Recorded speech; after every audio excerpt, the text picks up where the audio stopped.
Making his professional debut at Cage Fury 120 June 16th here with the man himself, CJ LaFragola. CJ, tomorrow is fight week. How are we feeling? Good, man. I'm just, final prep here at Nick Catone's today. Working with Coach Nick, with Shorty. Got Jess Pugh. He's going to be in my corner too. So, just getting the final reps in, getting a really good sweat in, and just trying to dial in. It's been a crazy week, but just feeling confident. I got a really good workout in actually yesterday with Sean Brady, which, you can't beat working with him. So those guys got my confidence feeling good, and now it's just time to, make the weight and do my job, show up and just perform, 100%. And I'll ask you a little bit more about training in a second. But before that, my big question for you is, last time I talked to you, I think you were thinking about doing another amateur fight. And now you're making your professional debut. Like, what was the reasoning behind that decision? Like I remember I mentioned, I know in my post-fight interview, I was kind of like throwing some stuff. Like they were asking me like, oh, what do you think? And, I always just trust my coaches, and Nick felt like, hey, why not? Like you're in shape. You've proven, you can perform in the cage and stuff. And I've been wrestling forever. I've been competing. I've been, thousands of matches. So, it's just, I'm trying to look at it the same way. It's like, hey, it's just another match, another opportunity to be great. And yeah, maybe it's a little longer and a couple different rules, but at the same point, I got cut in my last fight. So you know what? It's like, if I'm going to get cut, I might as well get in there and make it mean something. I'm putting myself on the line, and I'd rather put myself on the line, and start moving towards the next goal, the next mission, and just chipping away at, this dream here. And you're in here today at Nick Catone's, the famous sparring Saturday. I saw it in person finally. Beautiful gym. You're training with Frankie Edgar, Corey Anderson, Sean Brady, like you just mentioned. I mean, amazing, absolute killers in this room in the gyms you train at. So my question is, how has camp been, man? Where have you all been training, and like how dialed in are you for this fight? I mean, I think this is the best I've been. It's been tough. With Drexel finally wrapped up. I coach wrestling over there, so that schedule gets crazy. Like even like 2 weeks before my last fight, I was out at NCAA's, and that's always a tough one. People are throwing food at you, trying to get you to cheat a little bit. But and you did the U.S. Opens, right? Yeah, I wrestled at the U.S. Open back in April, and so like a lot of traveling and stuff. But it's there he is, the man. Uh-oh. So it's just been, I think this camp. We changed some things up schedule-wise with Nick, and, it's been really good. We've been getting a lot of extra team work in, and I think just as a whole, this gym is just really coming together, like in terms of everybody's schedules kind of more on the same page, and I just really like it. I love we got Paul in the room. We got so many guys, and then we've been working in with Dante's guys, so, they're basically, they're family to me. Luke, I grew up wrestling with Luke, so Luke, Eric, Nick, all of them, man, they're just a great group, and there's just so many minds around me. I mean, I'm in Philly still. My apartment's in Philly, but I make the trip because it's worth it, with Nick's expertise, like you said, Frankie, Corey. I can't top, having those guys in my corner backing me up 100%. Shout out Dante Rivera. We love you guys. And Aaron Walker, professional debut. Tough opponent, undefeated. I believe he's 1-0. How do you feel about this fight? How do you feel about him as an opponent?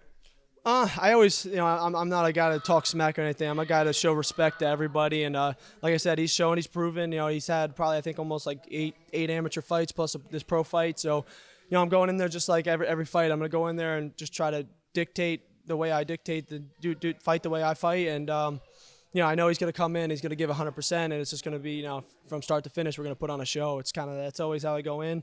You got to go in with that mindset that it's going to be a war no matter what. And, I don't like to be overconfident. I like to have confidence in myself as well. So I'm going to just, take it step by step and just fight the way I know. And I try not to change too many things. Obviously, people watch film or whatnot. I know they probably know what I'm going to try to do, but I'm just going to, make it my fight, my match. It's kind of game plan, And I believe it was CFFC 117, correct, that I saw you fight in person, or was there 118? Yeah, that was a back-to-back one. I think I was technically 17, the Friday night. So I saw you fight in person. It was extremely impressive. You were levels above like almost any amateur on the card. And what stuck out to me most was obviously your wrestling. You wrestle all the time. You coach Drexel Wrestling, just wrestled at the U.S. Opens. Like, you're a very busy guy on the mats. So without giving too much away from your game plan, is it safe to say a grappling heavy attack is at least always available in the backseat if that's not your go-to?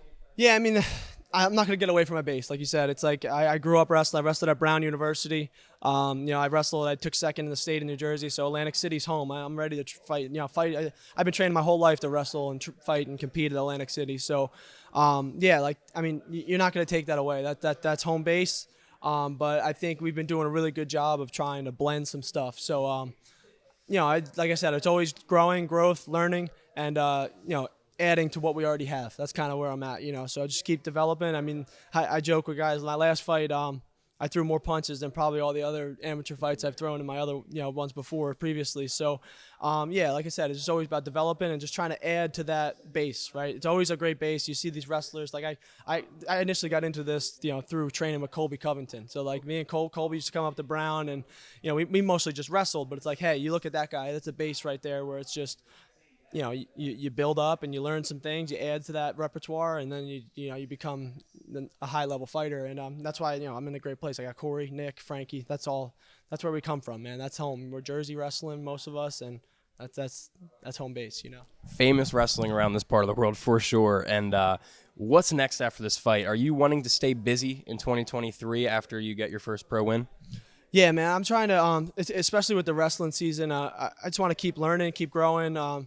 Maybe take a little bit of a backseat for like a month or so, but then when I say backseat, I mean keep training but not have something booked. But then like I'm looking to just stay pretty active, just because once you get rolling, it's a lot easier. When you take a little break, like after a wrestling season, I'm actually funny with weight. That's gonna be an interesting topic if you wanted to talk about. But yeah. What's up with your weight? What do you mean? No, like I like for amateur, I didn't really cut weight. I was like I walk around at like 190, regularly. So like, yeah, like this is going to be, I got a couple pounds to go, but I'll be good. But, it's just, like I always fought around my weight with that. But, like I said, I want to just stay pretty active. Once I get the ball rolling, I like to just keep that momentum. So it's, hopefully, do my job, get the ham raised, come out, work on some stuff specific for me personally, training stuff, and then maybe take a little time for myself. But I want to stay active, man. It's like there's only so much time, and not that I'm behind by any means, but it's just things get put into perspective a lot, and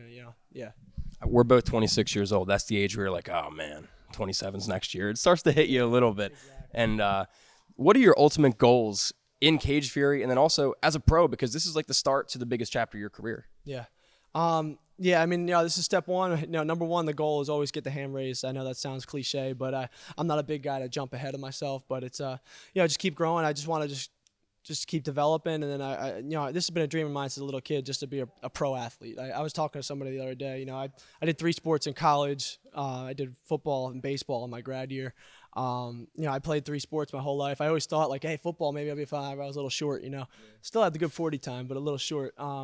But yeah, so like this has been a dream of mine, and it's like this week's coming in is like, hey, this is like the first time you're a professional athlete now. Like, man, I've had that mindset through these amateur fights and everything too. But it's like this is it, and but I'm still trying not to change the way I compete either. It's like, hey, this is a big deal, but it's like let's lock in and just what you're doing has been working, and let's just add to it. That's what I want to just keep adding to it, and like I think I'm in a good spot right now. I would agree, man. And considering Cage Fury 120 is, in my opinion, the biggest card Cage Fury's ever put on in terms of name value, right? You have Kyle Dawkins, Charlie Campbell, Dennis Bazooka, Luke Fernandez. Who else is on the Paul Capaldo, who's right behind me. Eric Nolan's fight. I mean, the undercards, it's just loaded top to bottom, right? That being said, you have to assume some bigger matchmakers like UFC scouts, PFL, Bellator people are going to be watching this. With that being said, is there any extra pressure on you to perform well, or are you just going to go out there, focus, and do your thing? Yeah, like I'm a big guy. I try to take the pressure off as much as I can. I try to look at it one at a time. I work with this mental coach. He works with Drexel as well. His name's Coit Cooper. He's a wrestler in Indiana, a psychologist. And, it's like you got to look at everything as just an opportunity. It's a chance to go out there and just show what you've been working on, right? Like don't look at it as wins and losses. Look at it as a chance to give 110% and just really if you give full effort, good things happen. That's kind of, in the most easy way to say full effort, good things happen. For sure. And lastly, from me, I just want to give you the opportunity. You have tons of fans, a whole gym here supporting you, and then all of Cage Fury watching you, UFC Fight Pass. Is there anything you want to say to everybody, man? If so, the mic is yours.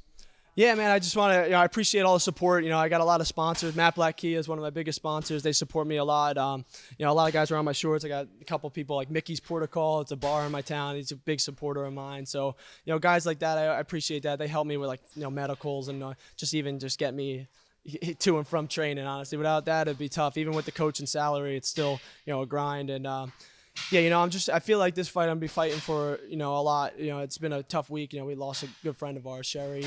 So like I know that's gonna be weighing on me a little bit, but I know she'd want me to perform, and she always kind of supported me fight week. So I'm be thinking about that for sure in there. But yeah, I just want to leave it all out there for these guys. I don't want to leave no doubt. I want to just give 110%, and I feel like I said, I'm fighting for more than just myself. I got a team behind me. I got coaches behind me. I got family. My parents always support me in this 100%. And the Drexel family. And there's so many names I can throw out there, man. But, this one's going to be a special one. Like I said, we're fighting for a lot here. So. Yeah, it was definitely a rough week in Philly, New Jersey area with the loss of Shelley. But like you said, man, fighting for a lot on the line here. And it's a huge event to do so. Everybody, Cage Fury 120. June 16th, UFC Fight Pass, making his pro debut. CJ LaFragola. CJ, my man. Thanks, brother. Kick ass.